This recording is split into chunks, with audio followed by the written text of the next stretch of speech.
This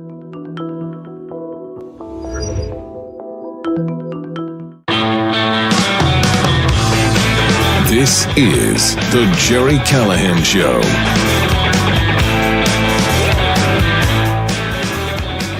God, let me just start by saying you people suck. You suck, all right? You had a man who is the greatest innovator, the greatest entrepreneur, the greatest champion of free speech, a man, the richest man in the world, one of the smartest men in the world, and he gave it all up for you. He gave it all up, put his life on hold, put his companies on the back burner, moved to Washington, worked 24/7, slept in the office, all with the intent, with the goal of saving this country from the debt spiral it's on, from exposing waste, fraud, abuse, and theft in the federal government, determined to clean up the swamp. And he did his best. He gave us 120 days, and he exposed a lot of waste and a lot of fraud. He was selfless. He was determined. He was dedicated to help his country, an immigrant from South Africa, and he risked it all. And he lost a lot. He lost hundreds of billions in his personal wealth. His companies took a hit, literally. Tesla dealerships got firebombed. Teslas got vandalized. They wanted him dead.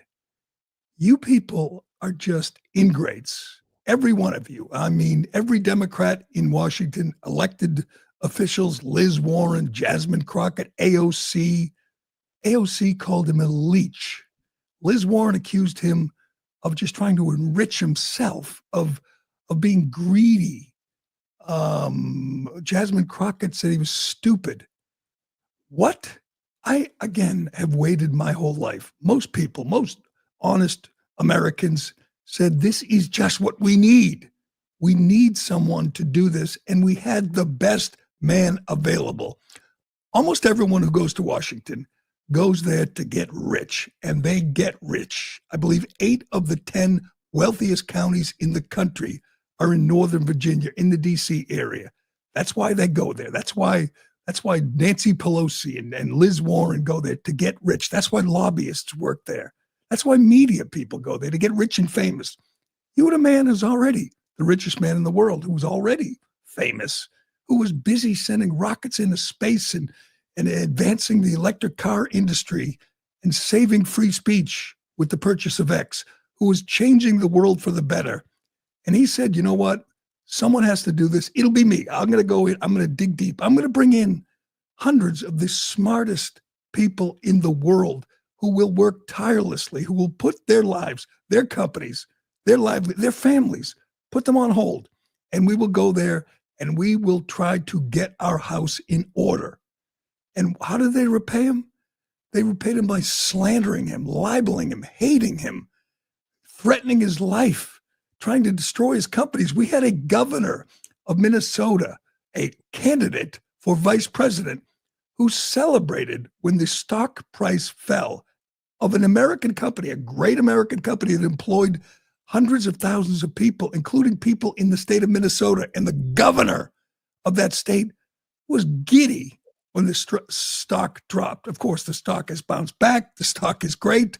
And the joke's on that clown. But what is wrong with people? What is wrong with this country when we have a genuine American hero and you treat him like a thief, like a crook? This is disappointing, I have to say. I know his term as a temporary government employee is up later this week. 120 days he was obligated to give us. I was hoping he'd stay longer. I was hoping we could all rally around the man.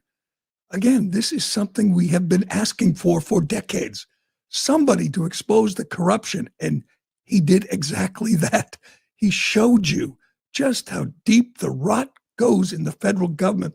He showed you the scam that is USAID and other departments, how the money that we were sending to Washington wasn't leaving Washington. It was staying there. It was going to these NGOs, these well-connected Democrats.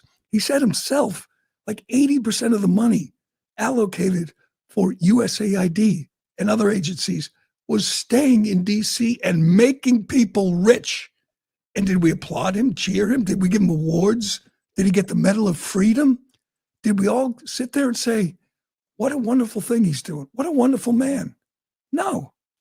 I went to a rally in Boston, and half the people had signs demanding Musk be removed. Some of them wanted him dead. Some of them were literally threatening his life. Get that poll I just sent you, because we talked about it. This was a little more than a month ago. This was in early April. A poll was done by Rutgers.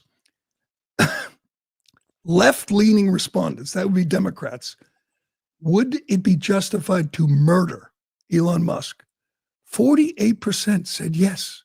48% of Democrats wanted him dead. Why? What is wrong with you people? I mean, you can whatever question his approach. He's a little wacky. He's a little animated. But you want him dead for what? There are only two kinds of people, as I've said, who are upset at Musk. There are only two kinds of people who are happy that Musk is leaving Doge, who's going back to his companies, who's given up, essentially. He's giving up. I hate to say it. But here's how it feels. Here's what it feels like today. He went to war against the deep state, and he lost. He went to war against the swamp, and the swamp won. We're not celebrating the great work he did for 120 days. We're saying, well, didn't work out. Sorry. Even Republicans went to battle against him, which is so disappointing. We have a uniparty in D.C. It's not just Democrats, although they are loathsome. It's Republicans. 26 Republicans voted against implementing the Doge cuts. The Doge cuts that were recommended by Musk and his team. Republicans, a lot of them, 26 of them in the Senate, voted against it. Not just Susan Collins and Lisa Murkowski, lots of them. Mark Wayne Mullins, Tom Tillis voted against doing what Musk recommended. We know what he uncovered. We've talked about it and we've laughed about it. The drag show in Ecuador and the Sesame Street in Iraq and condoms for Gaza and DEI programs all over the place in countries I've never heard. In Lesotho, we have a DEI program in Lesotho. We're sending them millions of dollars of your tax money. He exposed that. He exposed $175 billion in waste, which is more than $1,000 per taxpayer. And what did they say? Well, he promised $2 trillion. He failed. He gave you everything he had. I was hoping he'd stay on. He's not staying on. I don't blame him because they beat him. They defeated him. He did an interview he did an interview last week, one from Qatar on satellite. He looked defeated, dejected. He sat down with CBS over the weekend, same thing. He is discouraged because he knows the big, beautiful bill does not do what he promised, what Trump promised, what Republicans promised to do, to cut spending. He knows what he's up against, and he's walking away, and it's disappointing. It's, in my mind, it's a sad day. We should all be grateful for what he did, but we should be really, really discouraged, disappointed that the swamp beat the man, that Liz Warren and Jasmine Crockett and all the pigs feeding at the trough in D.C. are happy. This man came in there with a mission, and it was admirable. It was laudable. It was what we needed. And he's leaving, coming up way short of his goal, yes, but also frustrated by the resistance he faced from everybody. It makes you wonder, are we ever going to get to that point where the government's not pissing away billions of your dollars on these wasteful projects? I've said this before. I got to say it again. Not enough people are saying this. What he uncovered was not waste, was not bloat, was not just overspending. Oh, sure, he covered some of that. He uncovered crimes. These are crimes. I'll ask this again. Have we seen any video photographs of any of the USAID projects? And you think if they spent $20 million on a Sesame Street show in Iraq, on a drag show in Ecuador. Wouldn't we see photos, video? Wouldn't they be on the website? I mean, hell, they should be proud of that. That's why, that's why it exists, right? To spread democracy. And in their minds, the people behind this scam, they were spreading the American way with Sesame Street and drag shows. But we don't see video. We don't see photographs. You know why? Because they don't exist. That's the big story. The big scandal is they don't exist. He uncovered flat out theft, crimes. Does anyone think when Stacey Abrams got $2 billion, for climate change, that went to, I don't know, climate change? Of course not. It was enriching a corrupt Democrat. That's what this is all about. That's why they hate him. And I understand when you catch the criminals, why the criminals are upset. But why were people marching in the street? Why were they threatening his life? Why were they protesting outside Tesla dealers? Two kinds of people, the crooks and the morons. The crooks, I understand. I understand why Liz Warren hates him. She's getting rich in D.C. and she doesn't want him turning over every stone. I understand why Stacey Abrams hates him. Even the media, they're just Democrats. They're just Democrats with press passes. They're upset that he's catching their friends in the Democrat Party. But why were so many Americans? Why do half of Democrats want him dead? What did he do to you? Why are you so angry at him? Why are you happy he's gone? Why are you happy that some of these programs, some of this theft will continue? They're stealing money from you. He's trying to save your money. You're angry at the man catching the crooks, not the crooks. Why? What is wrong with people? What is wrong with so many Americans who look at him with contempt, who idolized him, who adored the man a year ago, 2 years ago, 5 years ago? He was a hero. He was the toast of the town. Democrats loved him. They loved their Teslas. He comes in with one goal, to expose corruption. Corruption in the federal government. Sounds pretty righteous. And they're mad that he did what he said he would do. This is, in the big picture, this is so discouraging that people want to perpetuate this culture of corruption. And the one man who came in there heroically, selflessly, and showed you where the waste, fraud, and abuse is, who the criminals are, and they ran him out of town. That's the truth. We're going to hear, the media is going to make up some nonsense about how he and Trump were feuding, or, he just didn't quite accomplish his goals. It's a lie. He did his best, but they cut him off at the knees. They stopped him. Republicans, Democrats, the media, they slandered him. They attacked him for doing what we wanted him to do, doing what we needed him to do. We got to consider this. 260,000 federal workers have been laid off or paroled or bought out. Isn't that a good thing? We have a bloated federal workforce. We all agree. Hell, only 6% of them actually went to work.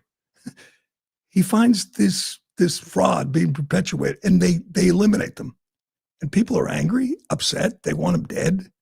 They call him greedy. They call him stupid. They call him a leech for doing what? For doing what we begged him to do. We wanted someone to do.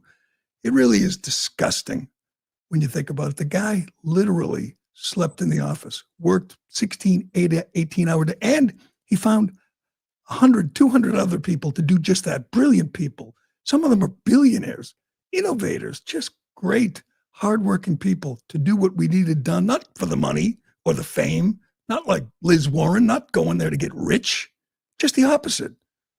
And how did we repay him? But by calling him a crook, saying he's greedy, saying he's only in it because he wants federal contracts. The guy didn't need this. He had federal contracts before he joined Trump, before he decided to save the country. Get him on CBS over the weekend, because I watch these interviews and I just say, man, they beat him down. The most brilliant man, the hardest working man, a man who just wanted to help save his country, and they beat him down. They They just ruined him on this project. It really is discouraging. He's watching as Congress is working on passing the big, beautiful bill, where we continue spending at Biden levels, where we don't really cut spending, where some of these ridiculous Green New scam projects are in the bill.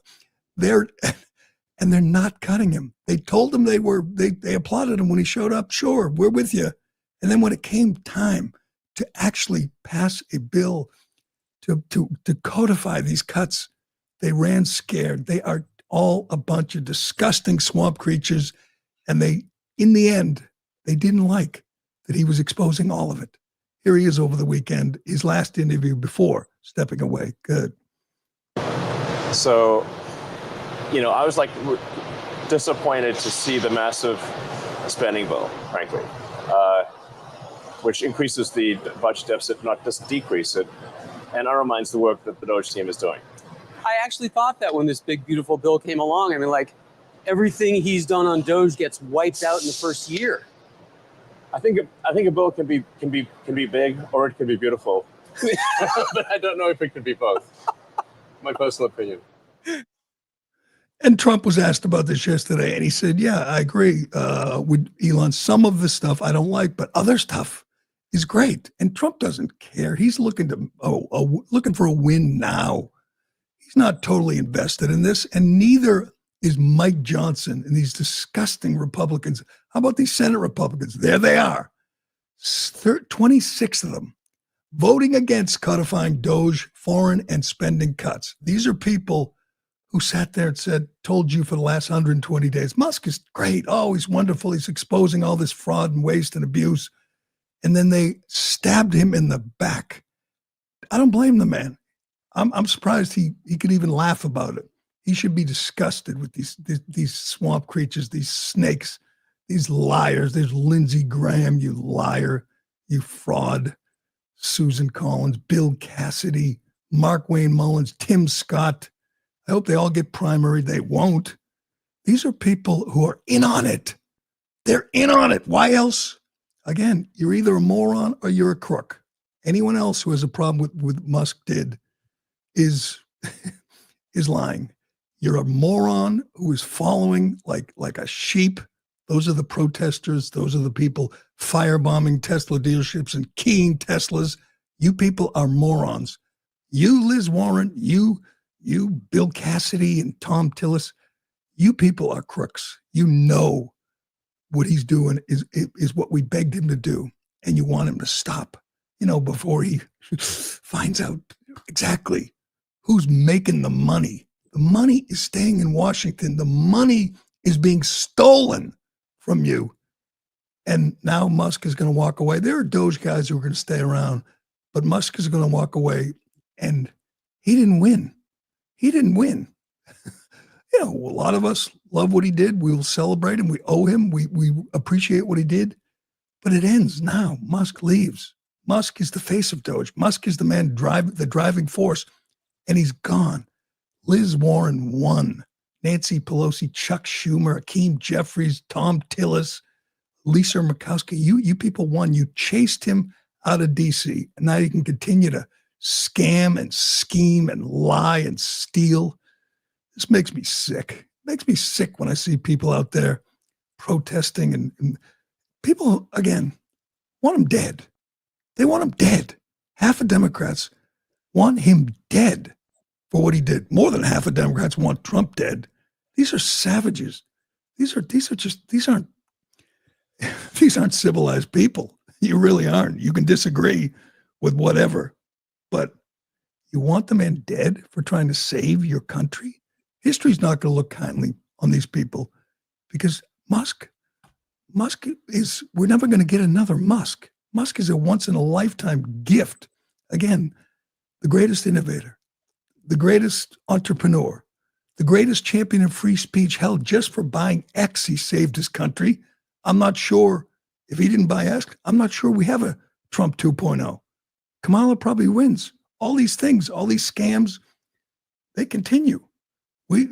They continue stealing. Again, I'm not going to say Sesame Street in Iraq or condoms for Gaza continue because they didn't actually exist. In my opinion, They didn't actually exist. They were cover story. They were fronts for these scams. USAID was not about aiding foreign countries. It was about stealing from taxpayers. It was a slush fund for connected Democrats, corrupt Democrats. And this great man showed you that. And what did you do? What did you do? You ran him out of town. You literally ran the man out of DC. Totally disgusting. We can get to some of the cuts, the wildest spending. I'll just get to a few. And again, without Musk, these things don't happen. We don't find out. Let's see. A program to give cocaine to animals to see if it turns them transsexual. Yes, that's a thing. Congressman Aaron Bean said it's the craziest thing you'll ever spend money on. That's one thing. Oh, what else we got here? That was exposed by the White Coast Waste Project, which I love. Other wasteful projects include $10,000 for an ice skating drag queen, $12 million for Las Vegas pickleball complex, $108,000 on a long abandoned hotel in the Caribbean. This list goes on forever. $2.3 million to inject dogs with cocaine, $118,000 to study if metal replica robots to study if a metal replica robot of Marvel Comics Thanos could really snap his fingers. That's what it says in the Doge report. $75,000 in grants to Harvard on lizards being blown off trees with leaf blowers. This is just, it goes on and on. Again, I don't think these are real.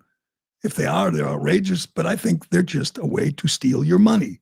And I think you're going to see Congress will not codify them. The White House sent the Doge cuts to Congress, $9 billion in Doge cuts to Congress to see if they will codify them, implement them, put them in the bill. They won't. They won't. That's why Musk is leaving. It's disgusting. It's discouraging. We should all be sickened by these people. And yet, you'll hear Democrats celebrate. Well, yeah, he didn't do what he said he was going to do. He said he was going to find $2 billion. He only found $2 trillion. He only found $175 billion. I think that's pretty good. I think $175 billion in theft and fraud from the federal government, exposing it, stopping it, ending it. I think that's pretty good. I don't think anyone else has done that. I think we've heard people our whole lives saying they're going to cut spending. They're going to cut the fraud, the waste, the abuse. No one did it. No one showed us this. They just kept the gravy train going. Finally, we have a guy who's done it, who did it, who showed you where your money's going, and you ran him out of town. It really is disgusting, sickening, nauseating. I hate you people. You suck. Here's Jazzy Jasmine Crockett, the face of the Democrat Party, hopefully the nominee in 2028, an absolute moron, talking about the smartest man in the world, angry at him for exposing Democrat corruption. Go ahead. Aren't they? No, it really is. But let me tell you something. We really don't know how much damage they're causing. Like, when I tell you that the level of incompetence is almost like incomprehensible, it is so bad. And when you bring up the idiot known as Elon Musk,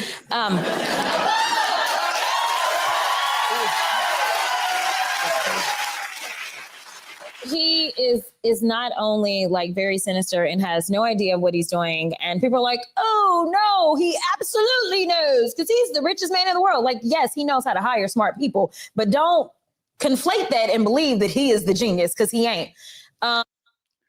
He ain't. The idiot known as Elon Musk. That is a member of Congress. That is a woman who has support in the Democrat Party. I believe she was like number 3 on the list. AOC is number 1, who they would like to see as their nominee in 2028. That's your girl, if you're a Democrat. This absolute ghetto trash, calling Elon Musk an idiot and saying they don't know what they're doing, the Doge people. There's your great divide.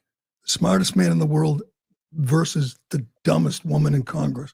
Just in disgrace. And she's on with Jimmy Kimmel and she calls him an idiot, and the crowd cheers. That right there, that's what's wrong with America today. I mean, honestly, I don't care if you're a Democrat. I don't care if you hate Trump. You want Musk dead. You want to stop Musk. You think Musk is an idiot. AOC, that moron, called him a leech. A leech. Another one, getting rich in D.C., calling Elon Musk a leech. And Liz Warren, of course, lied about him, said he didn't pay his taxes. Didn't pay his taxes.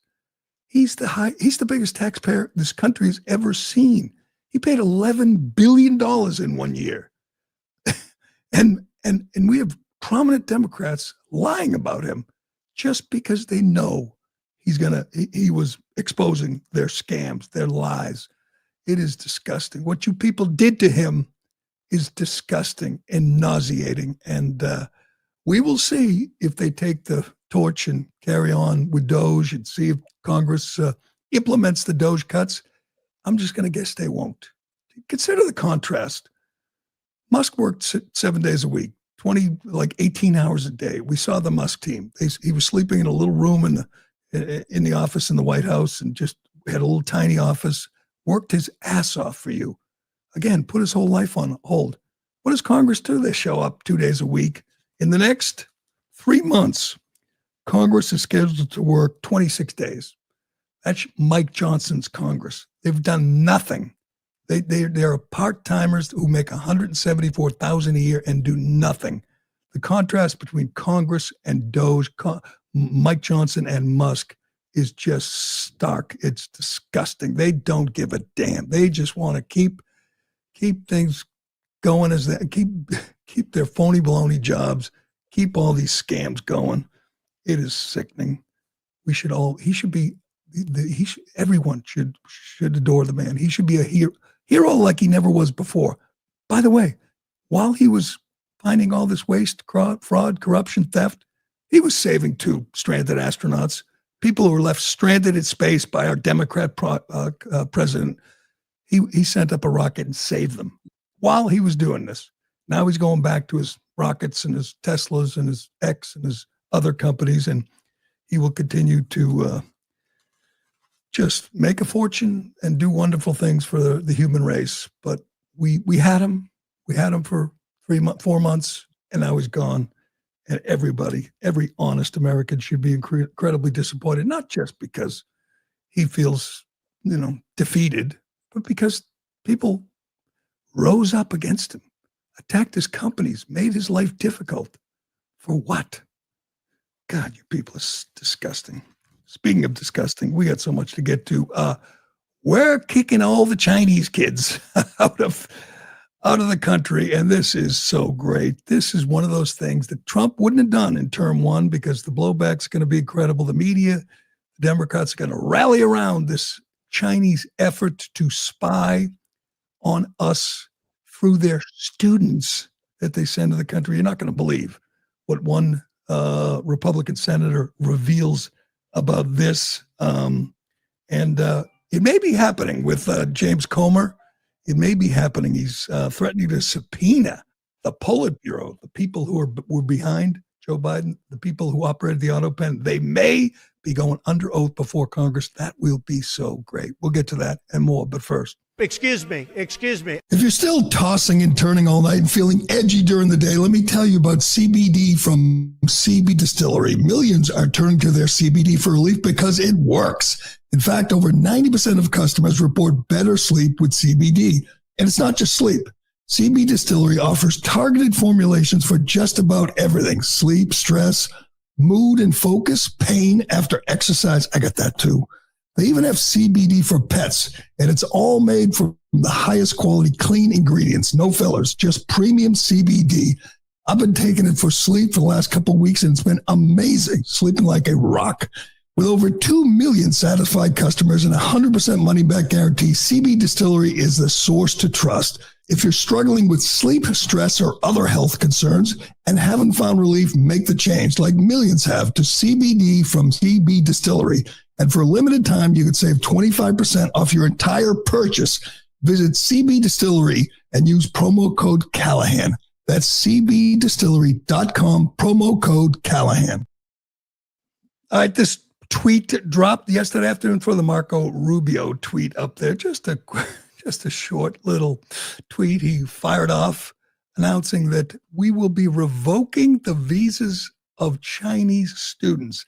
That means a lot of kids are going home, I assume, at the end of this semester. A lot of spies will be leaving us, and it's brilliant. First of all, there's a reason for this. Secondly, it forces, again, the opposition, forces the other side to defend this effort by the Chinese Communist Party to infiltrate our country.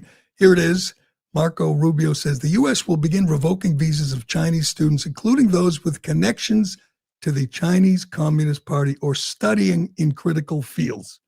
Now, you hear that initially, you say, oh, that's too bad. A lot of kids are just here to study. And then you look a little deeper and you say, what else are they doing here? What else are the 300,000 Chinese students? I believe I got the number right. Yeah, 300,000 Chinese students per year in the U.S. You know how many U.S. kids are studying in China? 800. 300,000. And the Senator Ashley Moody from Florida went on Newsmax this morning and just casually dropped a bomb. I didn't know this. Did you know this? Those kids here at Harvard and Columbia and everywhere else from China, they're not only, they are obligated to spy. They are spies. According to the CCP, if you come here as a student, you're obligated to work on behalf of the Chinese Communist Party. Check this out on Newsmax this morning. And this should shock no one. So the report came out. It said right now in the United States of America, at one of our universities, there is an organized, orchestrated spy ring.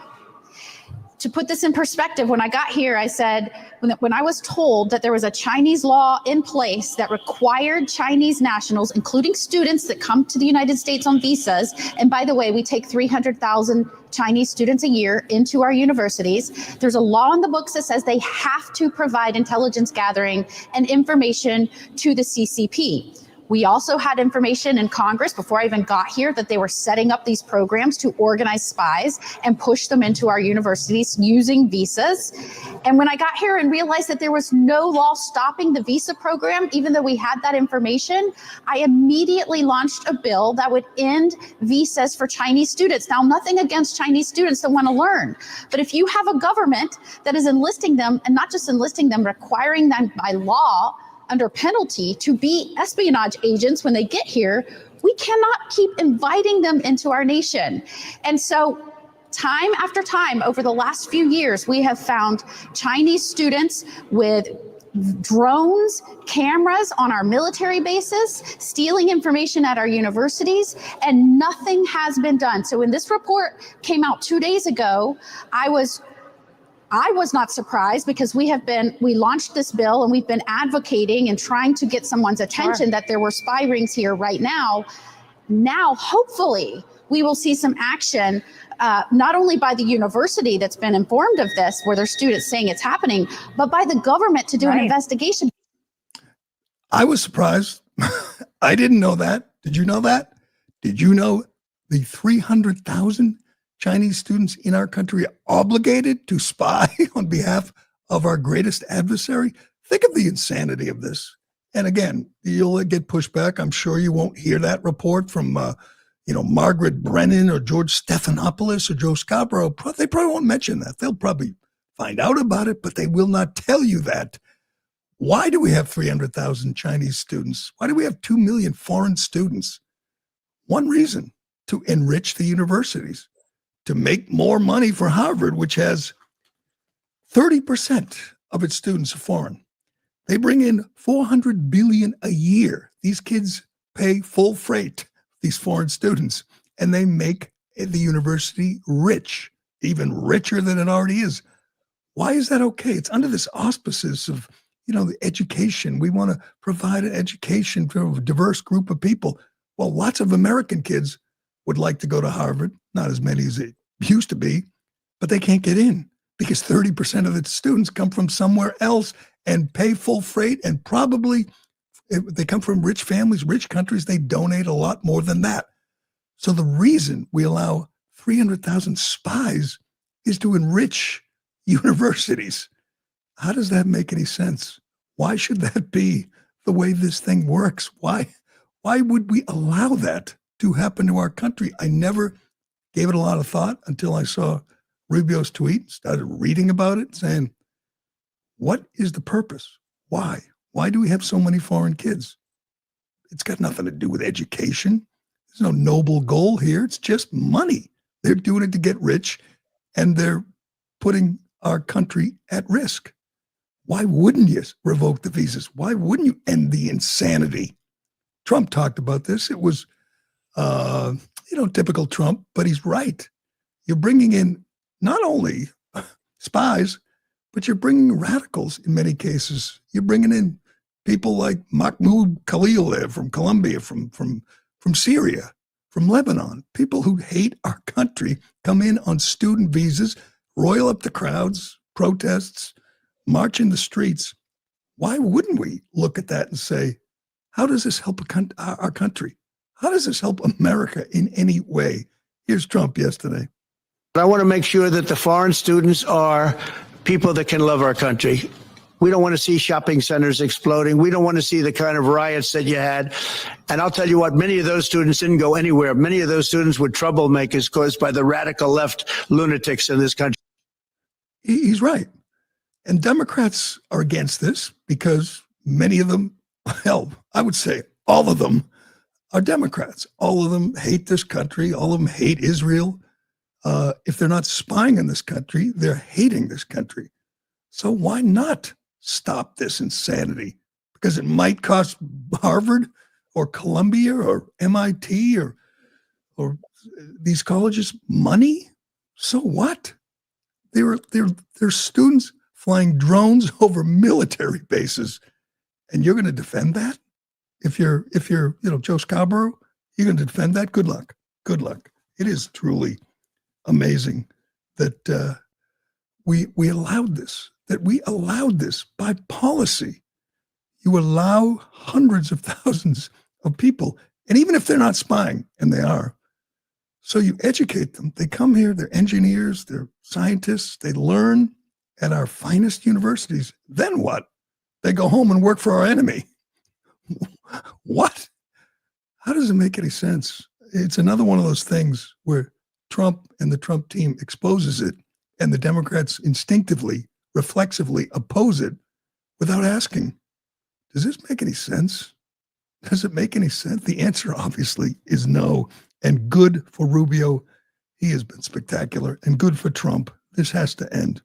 And get ready for all the Democrats to circle, rally around Harvard and Columbia and these dens of America-hating radicals. But they should be asked, what sense does it make? What good does it do? How does it help us? It doesn't. All right, we got so much more to get to here. Speaking of radical left, we'll get to that hostage who told us that Hamas was rooting for Kamala. No surprise there, but I love this too. We'll see. We will see what happens. But James Comer from the House Oversight Committee said they will subpoena the Politburo. Yes, the people operating the auto pen. They asked them to come in for interview. They said no. They lawyered up, according to Comer, and now they're going to have to subpoena them. And this is going to be huge. They're going to be under oath. They have to tell the truth. Who operated the auto pen? Here's the story. James Comer is demanding several high-ranking staffers of Joe Biden's White House appear for transcribed interviews on their suspected roles working behind the scenes to cover up the former president's significant mental decline. Comer named names. Former director of domestic policy, Neera Tanden, former assistant to the president, Annie Tomasini, former advisor to the first lady, Anthony Bernal, and former deputy director of the Office of Operations, Ashley Williams. I've never heard of any of these people. but these are the people who are running the country. These, according to Comer, are the auto pen people. These are the ones signing pardons, probably signing legislation. This is, again, the biggest scandal in American history. We had a president who was non compos mentis. I think I said that right. And we had people who were doing the job that he was supposed to be doing. I can't even fathom how you could have a bigger scandal than that. And he even said they may subpoena Jill Biden, Hunter Biden, and Dr. Kevin O'Connor. This is going to rock D.C. I can't wait. Comer might be the only guy actually doing his job in D.C. right now. I'm pretty sure he works more than 2 days a week, but that will be fascinating. Can't wait. And I got my hopes up yesterday watching Kash Patel. Kash Patel knows better than anyone where the bodies are buried. He knows what his predecessors at the FBI, the loathsome Christopher Wray and the unctuous James Comey, he knows what they did. He knows Comey's role in the Russia hoax. And Comey's now on the books tour, and he's criticizing Kash Patel and Dan Bongino. I don't think Kash is going to let him off the hook. I am getting my hopes up, yes, that Comer may be on the list. He may be charged. Here's Kash talking about Comey yesterday. Comey's out there criticizing Kash Patel and Dan Bongino. Comey is a criminal. Comey lied under oath many times. Comey led the Russia hoax. He was scheming how to bring down Trump as soon as Trump took office. Hell, before Trump took office, he was in the White House selling the Russia hoax, which was made up. He knows it. Everyone knew it, but it was a way to bring down Trump. He was the FBI director. If indeed Trump's team is going to go try to expose the weaponization of the federal government, it begins with Comey. Here's Kash Patel talking about one of his predecessors at the FBI, James Comey. The FBI is bigger than any leader it's ever had or ever will have.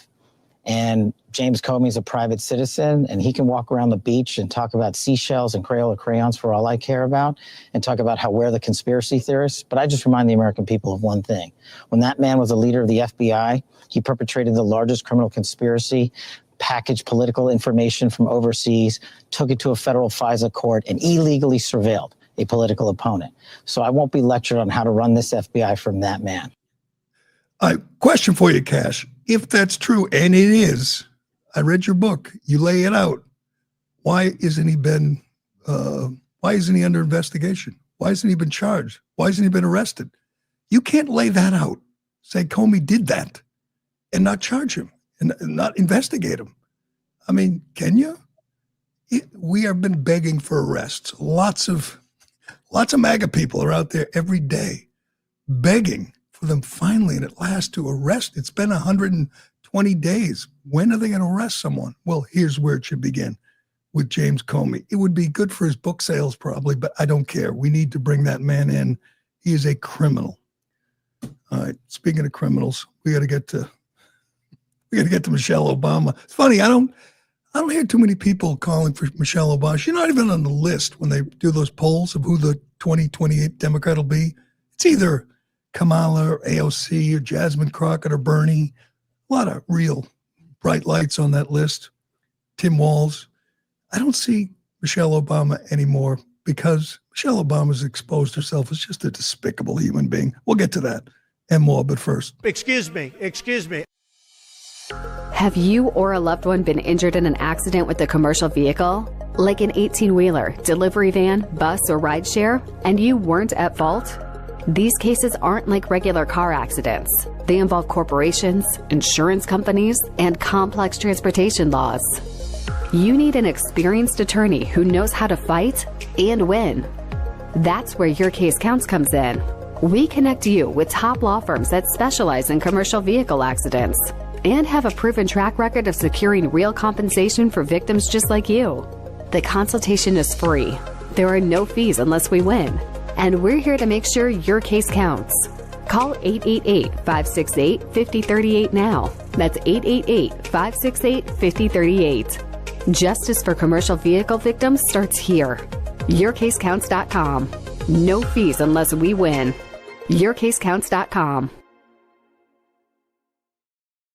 Before we get to Moochel, Obama's latest podcast, she's just miserable. It's amazing. She's got everything. The country's given her everything. She hates the country. But you know who doesn't hate our country? Let me get his name. Omer Shemtov. He was a hostage in Gaza, and he was freed. And he sat down for an interview with CNN. I bet they didn't like this part. I bet they thought about editing it out.